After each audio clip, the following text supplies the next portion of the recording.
Hey everybody, welcome back to Jungle Dragons. Today I have the first video in a long series of videos all about feeder insects.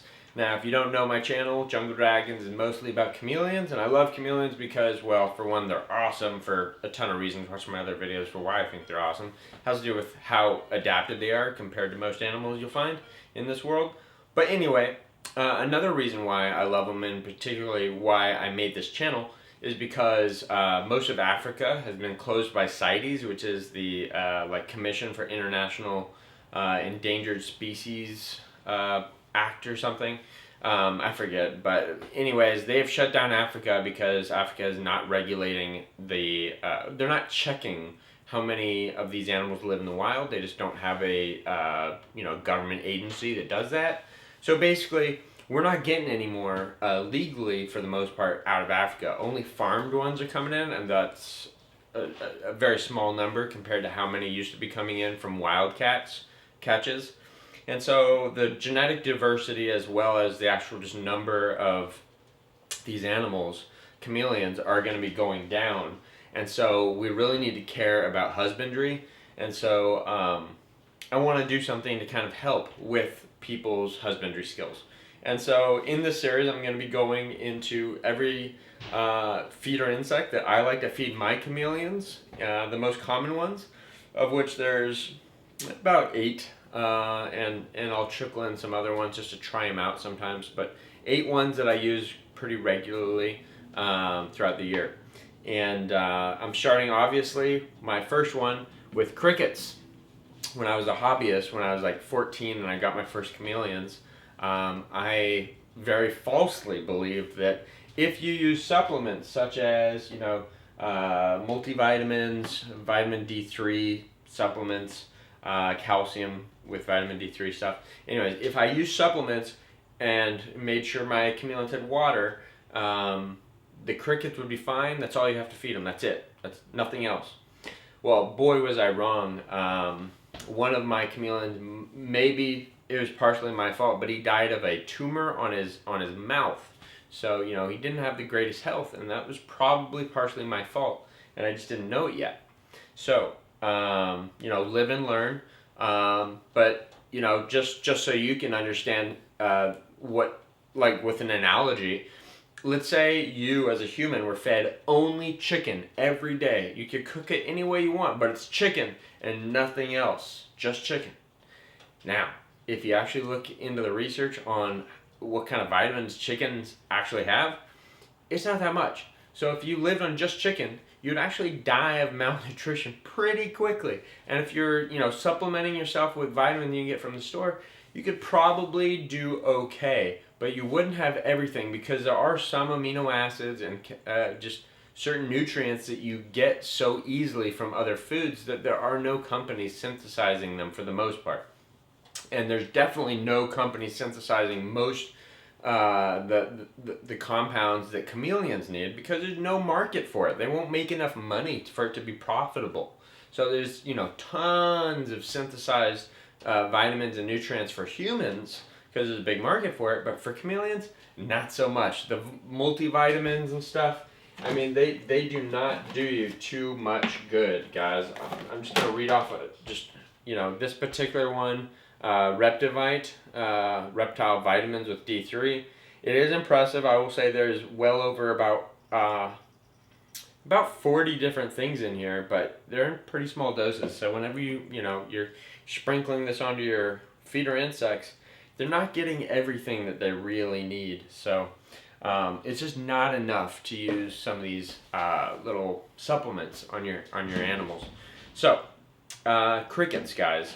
So to help you better understand crickets, what I like about them and don't like about them, so that you can decide whether you want to keep crickets or not, I've made a 12 category list to basically grade them. And each category is a 1 to 5. So the worst score a feeder insect can get is a 6. Actually, no, it would be a 12, and the absolute highest would be 60. Okay, so to help you understand, it's 12 to 60. All right, so let's go ahead and get into it, guys. Crickets are one of my favorite insects to keep for a number of reasons. And let's start with the first category, price. Crickets are super cheap. They get a perfect 5 out of 5 when it comes to price, because you can find them all over the place, for one, and online you can find them really cheap. If you buy bulk, like 1,000 or more at once, they get down to, fractions of a cent per critter here, pretty much. Actually, I take that back. Usually it's not quite that cheap. It's usually like a cent or something, but still, super cheap feeder insects. They've got pretty good size to them, which is the second category. So on size, I give them a 4. They're not the biggest, but considering how cheap they are and how many you can get for their price, I'm giving them a 4 because they're pretty dang big, and there's a lot of feeders that can be pretty expensive and be much smaller. So next category is nutrition. Crickets are a lot like chicken.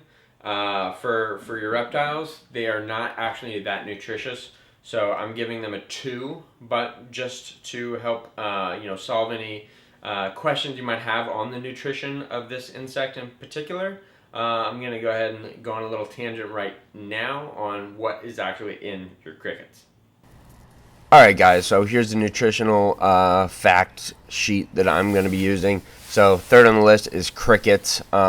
Starting with the first data point here is moisture. That is how much of their body is water, H2O, and it's 77%, very close to that of humans. That's really good for the nutrition of your animal to stay hydrated and such, because as they're eating these insects, they are getting water. Next is protein. Crickets are actually tied for number 1 with 23% protein, tied with dubia roaches. That is incredible. They're actually quite high in nutrition, and I'm not sure that all of us are using brown house crickets or Aceta dominicus, but they're very high in protein, so that's pretty impressive as well. This is probably why the misnomer even exists that you can get away with feeding your reptiles just crickets. Obviously that is not true for a number of reasons we'll talk a little bit about right now. But next data point here is fat. 7%. That is pretty darn low compared to a lot of other feeder insects that are kind of more luxuries. So crickets aren't too bad. You can get away with feeding a lot of crickets off. They can be a staple of your reptile's diet. Next is fiber. This is good for cleaning out their gut, making sure they don't get infections internally and such. No blockages or what's the word for it when they I'm forgetting, but anyways, fiber is important. You want some fiber there, but the fiber in insects is usually pretty low, and that comes from their chitin, their exoskeleton, so 2% is not too bad.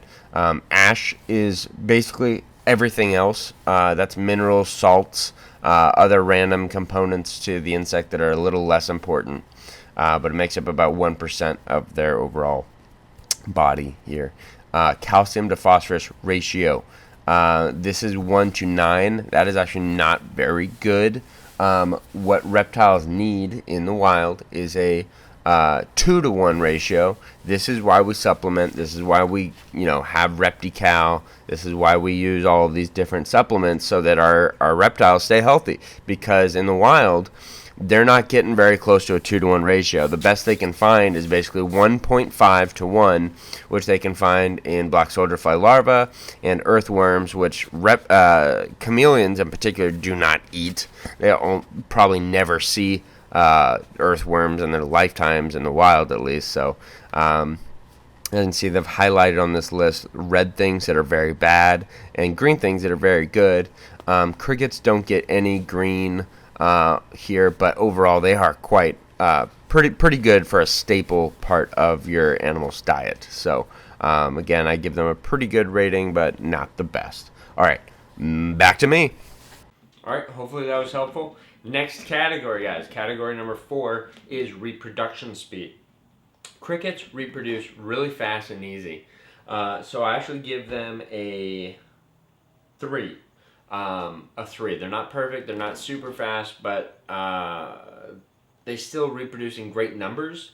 The problem is keeping crickets and growing them to maturity is pretty slow, and a lot of them die. So I'm giving them a 3 and not a higher number. So basically, keeping crickets in general, there's other downsides that I'll get to in a minute in another category, but breeding them means you have to have a lot of them. You have to have dirt. You probably have to move around their eggs. And then you have to have a place for the babies to be, because the adults will sometimes cannibalize the young. Yeah, they eat each other. And the babies aren't worth anything as a feeder insect because they're so small. They're smaller than ants.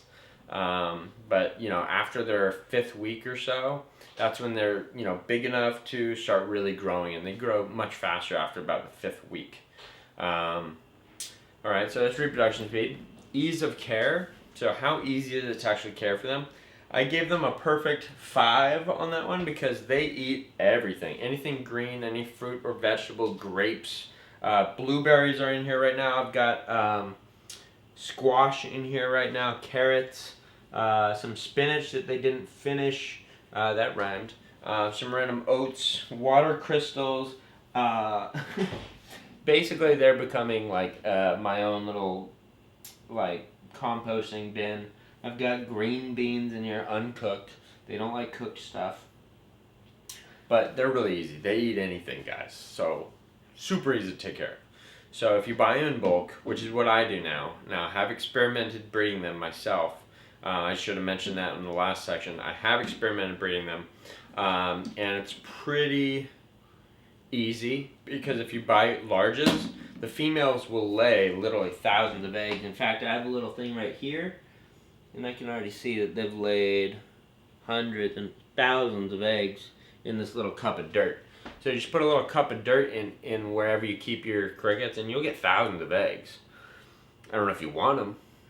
I don't want them, actually. I throw them in the compost bin usually, and they still hatch out in there usually, but I don't necessarily want them to survive. I live in a colder climate, so outdoors they're not going to live pretty much. So I keep them indoors. I also keep them warm with a UVB light bulb right on top here. They love it. It's like a purple light. It's not too bright, so it doesn't keep the chameleons up at night. Man, I am like rhyming right now. Okay, so ease of care. They're awesome. Feed them just about anything, guys. Leafy greens, they love. Carrots, they love. Bug burger is something I use a lot to gut load them and stuff. Bug burger's great, and actual gut load by Rapashi, they love it as well. They just eat the stuff up. They eat anything. Put it in front of them, they eat it. It's great. Okay. Food needs. I basically just went into that already. What are their food needs? I give them a perfect 5 again because they eat anything. They're not picky eaters like some feeder insects are picky eaters, let me tell you. It makes it hard to keep certain other insects, and it makes it not worth it, in fact. So I give them a perfect 5 on food needs. Now here's a category that I think is really important, actually. This category is called ickiness, because anyone with reptiles, you usually are going to have a family and maybe a significant other. I personally am married, and I'm lucky enough to have a wife that is not bothered at all by pretty much any of my insects. But at first, she definitely was. She was definitely grossed out by them. And so it's important to have this category, because if you are dating or you have parents and you live in your parents' home, they need to know what you have, because every once in a while, it's almost completely inevitable that a feeder insect or two will get loose and run around your house. And they'll die. They'll almost always die unless you live in a really warm, humid climate like Florida. And then you run serious risks of having an infestation of just about any of these feeders. Most of the feeders that we feed chameleons are kind of from more tropical areas or warm areas because they get big. Most of the insects from colder climates don't get that big. They kind of build out hives to stay warm. So anyways, ickiness, I give crickets a 4. They're pretty icky. They're kind of gross. And that goes into another category, smell. The main reason they're icky is because they jump. They make a lot of noise at night. They chirp. They're crickets after all, and they literally are one of the smelliest insects out there. So in smell, I give crickets a 1. They're literally like the worst. They're literally like the worst. Now, I clean this container. It's just a 10-gallon aquarium bin. I clean it with like spray and everything in between each batch I buy, because all these dead ones, their bodies as well as just their feces make bad smells. And so already right now, I've had this particular batch for about a week. A batch for me usually lasts 2.5 weeks. And at the 2.5 mark, pretty much any of them that I haven't fed off just die of old age. So when you buy larges, you run that problem. You have to feed them off quickly. You can't keep them. They're old. These guys literally are old. They're like, the females that are really big and juicy, they have to lay their eggs or they die. One way or another, whether they lay them or not, they die. So you only get them for about 2.5 weeks, maybe 3 at most. All right, so again, a 1 on smell. That one sucks pretty bad.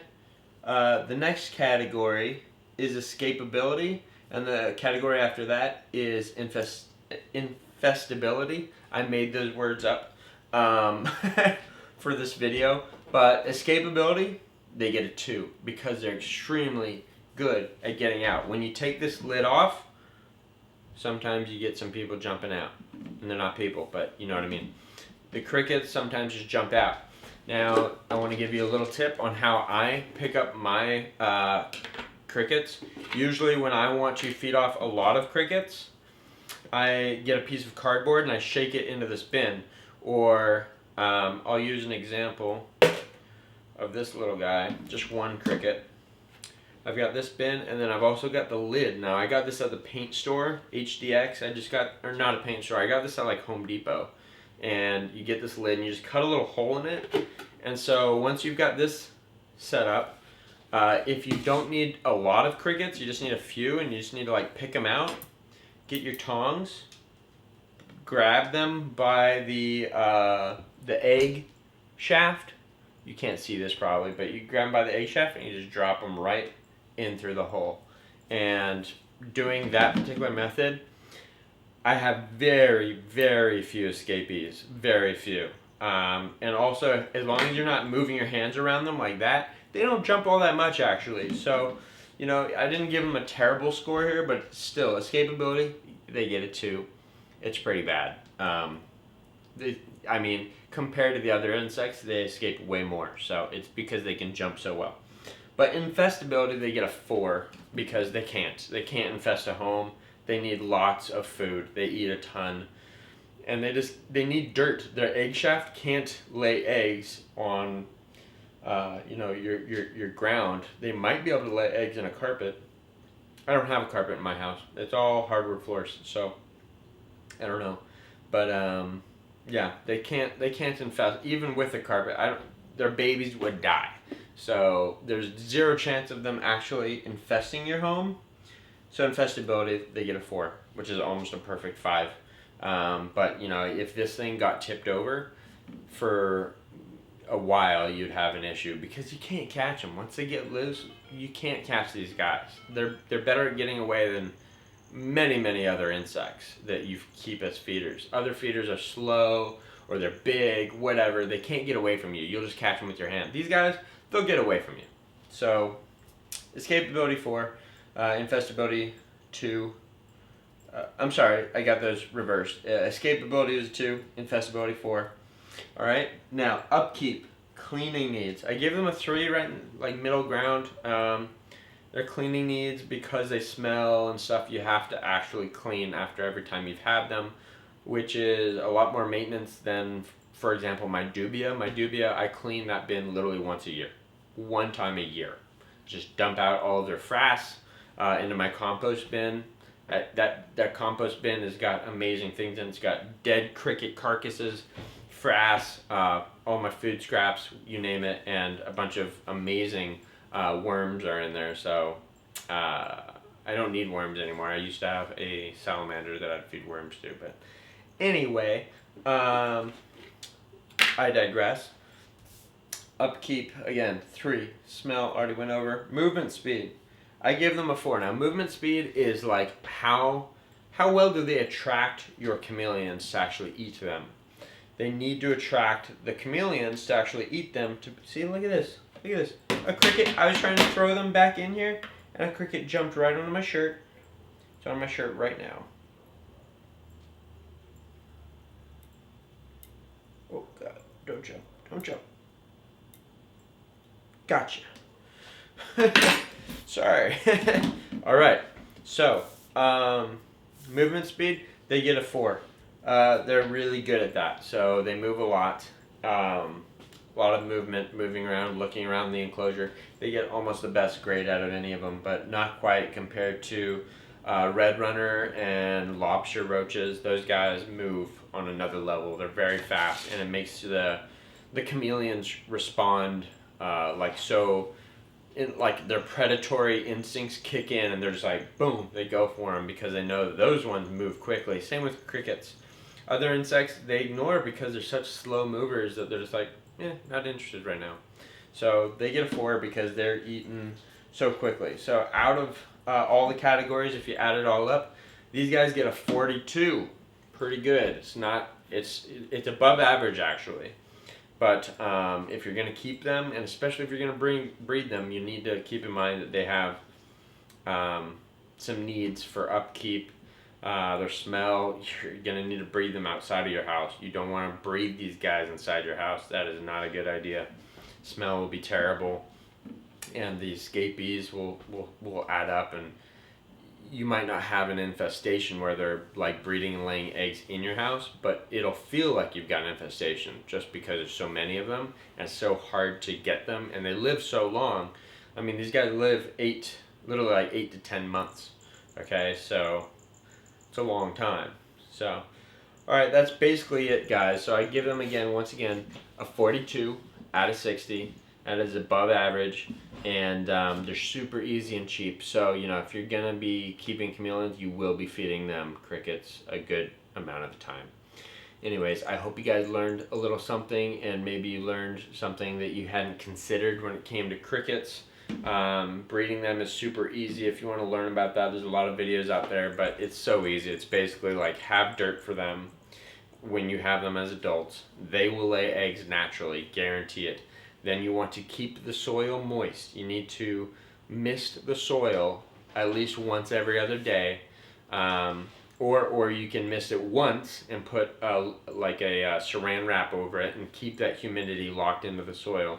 Those guys will hatch.